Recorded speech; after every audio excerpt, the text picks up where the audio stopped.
Nos acompaña Elsa Peralta, nuestra comisionada ciudadana. ¿Cómo estás, Elsa? Bienvenida, buenos días. Hermosa, muchas gracias. Feliz lunes. Y siempre nos traes temas pues muy actuales, sí, ¿verdad? Muy contemporáneos, como bien decía Juan Ramón, muy en boga ahora. Sí. Con esto del ciberactivismo, cada vez le vamos poniendo palabras, ¿no? Prefijos a palabras ya muy utilizadas, sí, que conocemos, pero que bueno, se van adaptando precisamente con el paso del tiempo y con las actividades que ahora pues se ejercen. Sí, mira, la verdad es que el ciberactivismo aparece ahora como... Siempre ha habido activismo, ¿no? Activismo político, activismo social. Pero ahora, como bien lo refieren, con el uso de la tecnología, este ciberactivismo se genera, se activa a través de las redes sociales y del uso de diversos mecanismos para poder llevar a cabo una actividad que a veces creemos que es de tipo social o que es de tipo ayuda. Si bien es cierto, las redes sociales nos permiten ahora conocer y difundir muchísima información en muy poco tiempo, ya tenemos conocimiento o ya pasamos información a otras personas. También es cierto que no necesariamente el hacer esto implica que tú estés generando una conciencia social o que realmente estés realizando una actividad, ¿no? Entonces, bueno, la verdad es que el tema ahora es activismo digital o ciberactivismo, también se denomina, o también netactivismo, ¿no? Sí, netactivismo. Oye, o sea, netactivismo. Sí, claro. ¿Y qué tanto es cierto? Porque muchos creemos que en la oficina, en la casa, los padres muchas veces ven a sus hijos haciendo esto de recaudar firmas y darle clic, darle like, compartir. ¿Realmente estamos ayudando? No, mira, esto que hacemos, que además se hace de diferentes maneras, con ese like que tú dices, con el famoso hashtag, con retuitear, con arrobar, con una gran cantidad de palabras, con firmas electrónicas, con la difusión de un tema que no luego es realmente social, sino más bien es morboso, ¿no? Entonces, realmente pensamos que estamos haciendo algo, pero no, realmente no lo estamos haciendo. Estamos muy pasivos.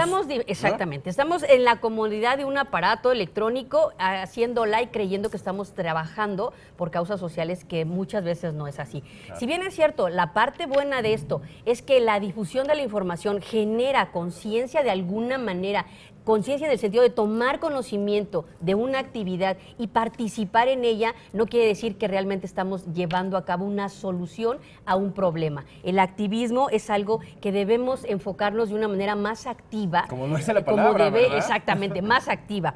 Y verificando qué tipo de petición estamos firmando, saber a quién va dirigida, el alcance del medio utilizado y revisar la redacción. Porque hay un tema muy importante, como los que hemos platicado aquí. Cuando hay una actividad en la que se recaban datos personales, como en este caso, lo que tú realizas propiamente no es ayudar a una causa social, sino más bien generar la dotación o la donación involuntaria o muy voluntaria de tus datos personales que alguien va a comercializar con otros fines muy distintos al tema social. O sea, ahí vendría siendo pues un pequeño engaño, ¿no? Sí. Por parte de estas instituciones o estas empresas que se dedican a mandarte estos mails. Puede abrir cualquier página y hacer este tipo de cosas. ¿No? Entonces hay que tener amplio conocimiento de la causa que se pretende apoyar, dar fiel seguimiento a esta causa y comprometerse con las acciones que lleve a cabo.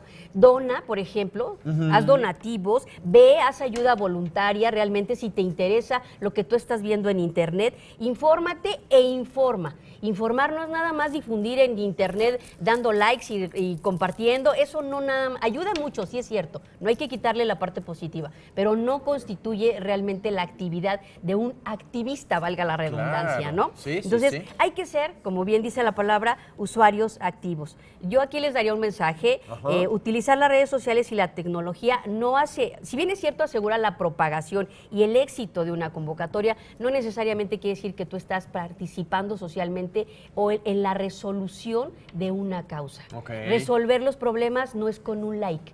Resolver las cosas no es a través de compartir información. Sí es ayudar a tomar conciencia, pero no es de esta manera que se resuelven los problemas. Oye, Elsa, Viviana, cuéntanos, nosotros estamos pues muy acostumbrados a utilizar nuestras redes sociales, estar con el internet, porque bueno, ya forma parte de la vida de todos los seres humanos. pero ¿cómo nos podemos dar cuenta que estamos compartiendo, que estamos difundiendo información real, información positiva? Abriendo las páginas y realmente verificando que estas páginas, estas organizaciones existen y tienen un fin, ¿no? Y bueno, rápidamente que nos vamos a despedir, activémonos y por el Día de la Mamá, muchas felicidades a todas las mamás y a mi mamá, donde quiera que me estés viendo, mami, ya sabes que te amo. Ay, un besito a su mamá.